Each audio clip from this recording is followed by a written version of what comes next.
Hello, Catholic nurses. This is Nicole Haugen, your Catholic nurse coach.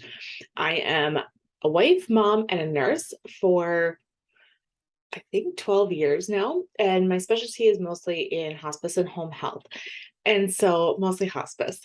So, I got this question or this response on Facebook. So, I thought I'd pop on here quick and do a video on hard conversations that we sometimes have with family members of our patients. And when this was brought up to me, right off the bat, the way it was worded was when you have to have a hard conversation with the patient's family members. So, right there, you're telling yourself already it's hard, right? So, then you kind of set yourself up to feel nervous or panicked because it's hard, right? Our brains are meant to keep us safe. And so anything that's hard or scary, your primitive brain is saying, get back in the cave. This is dangerous. This isn't safe. Okay. So we're going to start out with, again, how we set up all of our models. If you've been watching any of my videos, and the circumstance or situation is neutral. Okay. So we're going to take hard out of the equation. We're going to talk to a patient's family about death. Okay, we're going to do specifically related to hospice on this video. We're going to talk to a patient's family about death. Your thought is, I'm not prepared.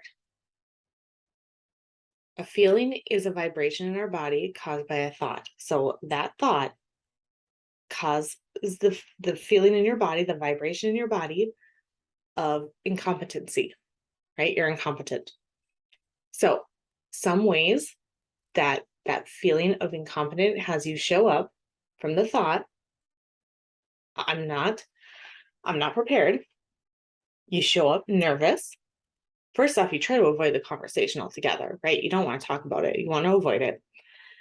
But every family member has always, whenever I've been very straightforward with them, I find family members almost relieved, right? They want to know, they see it coming, but they doubt themselves. They're not sure. They're not the expert. And so for just somebody to come in and say, yes, this person is dying. And of course, we can't ever really give a timeline because we don't know, but most families are just really reassured and relieved when you just are straightforward with them. So, but when we feel incompetent, we're trying to avoid that conversation ourselves. We show up nervous. You tell yourself you're a fraud, right? You have all these thoughts going through your mind. You find evidence for this. You find reasons why I don't know what I'm doing. I'm a fraud. They're going to ask me a question that I probably won't know, especially if you're new. You stumble over your words, you beat yourself up afterwards about, oh, I should have said this, and then I should have said this. Why didn't I say this? You, for me personally, I always overate. I always got fast food that night or got dessert. Then I was always good about getting a drink of choice, which mine is always coffee, specialty coffees, nice syrupy coffee, but it could be pop, alcohol, whatever. You get home, I was always good at scrolling on my phone, and then I would lash out at my husband and kids, and maybe some people might retreat into themselves and not want to talk to anybody. So all these actions, because of the thought, I'm not prepared. You have this feeling, you have all these actions, and then your result is that you're showing up like a person who's not prepared. You're doing exactly what you don't want to be doing. Okay, so again, when our brain feels that fear of, "Oh, somebody would do this better than me, they're going to call me out, they're going to know that I don't know what I'm doing." Your brain is designed to keep you safe, and part of that safety, our primitive brain was scared of tigers, right? Anything that could eat us and attack us. So it says stay in the cave. We don't like change. We want to stay safe, but we also want to be included with our pack because there's safety in numbers. So you're also afraid, there's this all going on in your mind, that other nurses are going to find you out. They're going to say, "Oh, she doesn't know what she's doing," right? You want to be part of the pack. But instead, by having this thought, I'm not prepared, you're showing up exactly how you don't want to be showing up. So then get curious with that. Why would your brain tell you that? Why would your brain think by saying, I'm not prepared, that's a way to keep you safe? Most likely, I would say that your brain is trying to force you to figure out something so you are included in the pack, or it's saying, this is never going to work. You're not ever going to be prepared. Stay in the cave. Don't do this line of work. This is horrible. Stay in the cave. Go back home. Okay, so your brain is just trying to keep you safe. So just say, oh, brain, I see that. I feel that feeling of incompetent right now. I feel it in my chest. It kind of feels like embarrassment almost. I get red in the face. I get hot and flushed.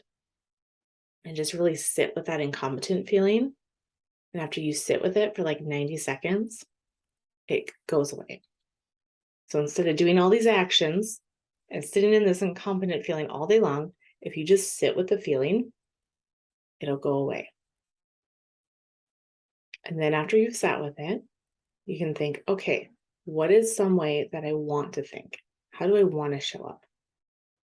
So you could think, it's okay that I don't have all the answers.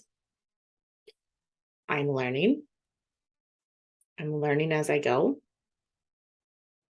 I can find the answer to any question. The family just wants their loved one to be cared for, right? You can find compassion. Okay, so then after you sit with that, think of a new thought that you want to think. And I'm sorry, there's kind of a glare because I ran out of paper. I picked the thought, so the same situation, right? You're going to talk to the patient's family about death. But this time you go in thinking, I can find the answer to any question. That thought leaves you feeling empowered. From that feeling of empowerment, you show up calm. You take the time to talk to the family. You're not avoiding them. You're looking up things that you don't know, right? Because you feel empowered. You reach out to your coworkers, your manager, maybe a doctor, like you're reaching out to people who have been working there longer than you. There's a lot of Facebook groups out there. You're reaching out to people with questions of, oh, how would you handle this? So you're getting really curious. You have compassion for yourself and for the patient's family, right? Because all that you really want is the best thing for the patient in the end. And so your result is you will find the answers to any question. So do you see how it's the same situation? The only thing that changed was your thought. We try to change the situation, right? We try to think, oh, if I got to cram for this, I got to know everything because if I don't know everything, like I got to change the circumstance. I got to change that. Like I got to change this family. Like if I only told them, then they would get it. Like, but that's not true. How you show up depends on your thoughts and what you're thinking. So I hope this was helpful. I love hospice nursing and it's one of my passions. And so again, I do one-on-one coaching for 12 weeks with my clients. And if you're looking for more info, you can look in my link or reach out to me and I'll get you that info. So hope you have a good day. I'm praying for you and let's go change our world.